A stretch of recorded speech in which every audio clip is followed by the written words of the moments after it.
Aucun article n'est juste. Aucun ne retranscrit la personne que j'aimais et que j'ai perdue. CIST avec ces mots forts et émouvants qu'il lui a rendu hommage. Vers 4 h du matin ce mercredi 1er juin, Sam, le compagnon de Frédéric Leclerc, journaliste de BFM TV tué en Ukraine, a brisé le silence pour rendre justice à celui dont tout le monde parle, sans savoir vraiment qui il était. Celui qu'il aimait. Ça faisait tout juste 1 an que j'étais avec Fred. On avait matché de suite, j'aimais son côté sensible, à l'écoute et engagé. On pouvait discuter de l'actu pendant des heures, son métier le passionnait malgré la précarité du statut de pigiste et les horaires de l'enfer qu'on lui imposait depuis des années, écrit le jeune homme.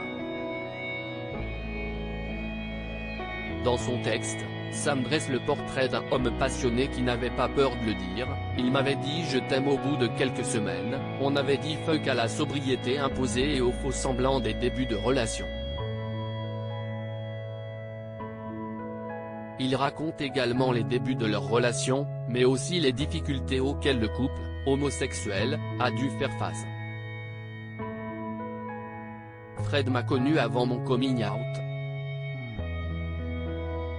Il a été la première personne à me genrer au masculin, à me rassurer, à m'aimer sans condition aucune. Il m'a toujours soutenu dans ma transition. On se prenait régulièrement de l'homophobie dans la rue, des PD au sale regard. On avait un peu peur qu'un jour il nous arrive un truc à cause de ça. Je lui avais dit d'effacer les photos sur son téléphone avant de partir en Ukraine, au cas où cette homophobie a suivi Frédéric jusqu'en Occident. Avant le départ du journaliste pour l'Ukraine, Sam lui a conseillé d'effacer les photos de leur couple de son téléphone, au cas où.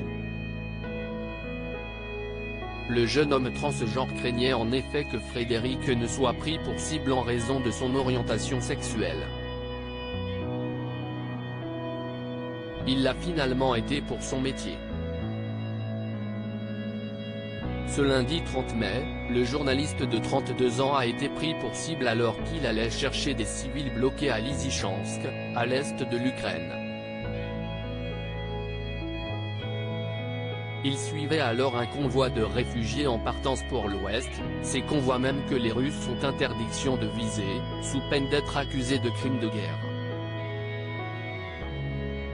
Il était aussi là quand ça n'allait pas, quand je ne pouvais plus de ce monde de brutes et que j'avais besoin de le serrer dans mes bras, poursuit Sam dans son message, avant de conclure, dévasté, Fred est mort hier et j'ai l'impression que le temps s'est suspendu.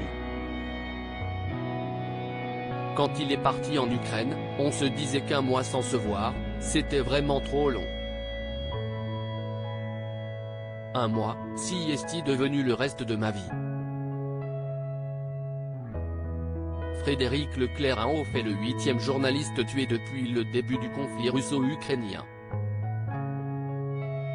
Sur le même sujet réagissez Inscription Newsletter. Merci pour votre inscription. Pour en savoir plus ou exercer vos droits, cliquez ici. Fermé.